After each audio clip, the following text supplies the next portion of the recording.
This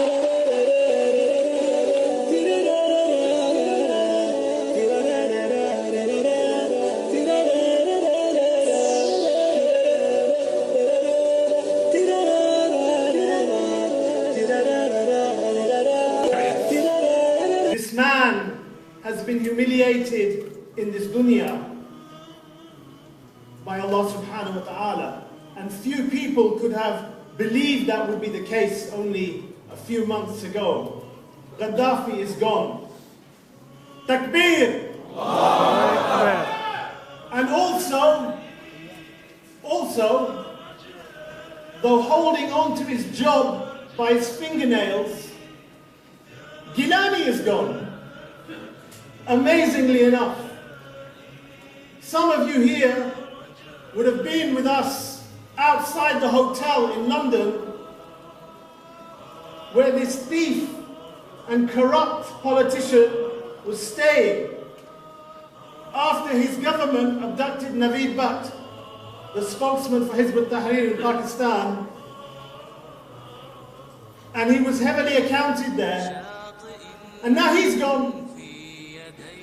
And I pray that Allah subhanahu wa ta'ala will keep this wave moving so that in the next 12 months at least we will see an A to Z change of the rulers in the Muslim world. The A being Assad and the Z being Zardari, and Allah change them all and remove them all and give what He promised this ummah.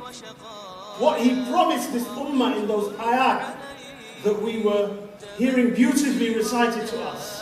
Wa'd Allah. Allah has promised. Wa'd Allah. Allah promised.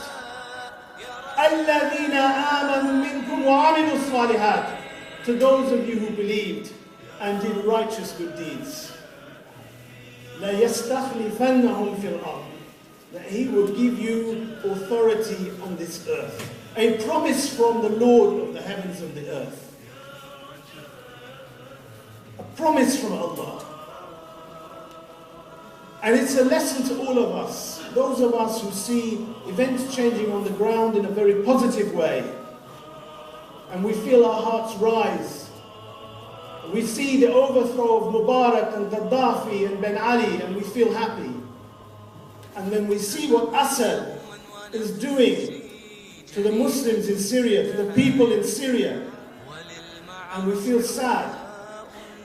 It's a lesson to us as Muslims. If you are a believer, you believe in the promise of Allah. If you are a believer, you believe in the sunnah of His messenger. The ayat of Quran we just heard. أَقِيمُوا الصَّلَاةَ وَآتُوا الزَّكَاةَ وَأَطِيعُوا الرَّسُولَ لَعَلَّكُمْ تُرْحَمُونَ. Establish the salah, give the zakat, and obey the messenger. Obey the messenger. Obey the messenger of Allah sallallahu alayhi wa sallam, who had it through his sunnah. He showed you and I that to work in a political way for the re-establishment of the khilafah requires sacrifice, requires hardship, means that ease comes after hardship, comes after tests. We have in this conference two sections. In the first section, which I'll be chairing, after about half an hour, we will hear from our brother, Dr. Yusuf Hafj Yusuf from Syria, about the situation there. But our first speaker is going to look at the political situation in the Muslim world and how khilafah, the system that Allah and His Messenger said, the political system for the Muslims, how this in today's day and age would practically deal with the problems people are facing today. We heard a speech this week from the new president of Egypt, Mohammed Morsi, Dr. Mohammed Morsi. No doubt, I think a decent individual in himself, a practicing Muslim, no doubt, I'm sure.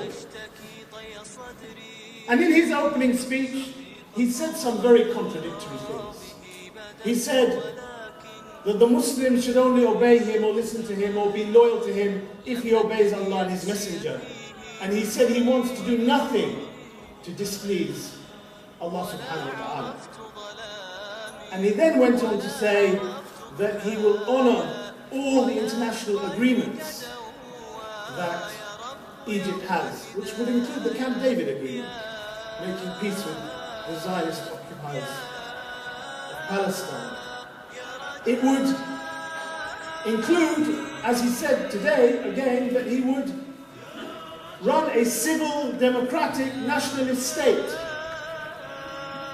Those lines were used by the US think tank, the RAND Corporation, who wanted to turn people away from Islam to maintain America's might and power on the earth, to say that they wanted Muslims to run a civil, democratic form of Islam.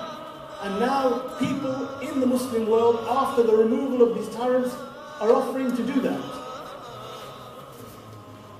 Our speaker, Dr. Imran Rahim, has been, since the age of 16, thinking about how Islam would practically deal with human problems. Dr. Mursi, I'm told by a friend of mine who met him 10 years ago in London, when he was talking about an Islamic state for the Muslim world, for Egypt, then went on to say at that time, 10 years ago, that the khilafah would come in 100 years' time. Now, it's a naive man who gives a time limit on what Allah subhanahu wa ta'ala decrees. But if you and I go into politics thinking that it's only going to be my great-grandchildren that have to run an Islamic state according to Kitab and Sunnah, when you get into power, you haven't really prepared yourself for it. Hizb ut-Tahrir has been working since 1953 on the assumption that it is an amana on all the necks of the Muslims, which we hope to take up, to show practically how Islam can work and bring dignity and honor and security and safety and justice to the people in the Muslim world. And our first speaker, Imran, who has served on the leadership committee of Hizb ut-Tahrir in Britain, who has been our media spokesman here, who has faced interviews on CNN and BBC and Al Jazeera, he's going to speak to us for half an hour on how this khilafah can truly be a manifesto for change for the Muslim Ummah. Dr. Imran Rahim. Takbir! Allahu Akbar!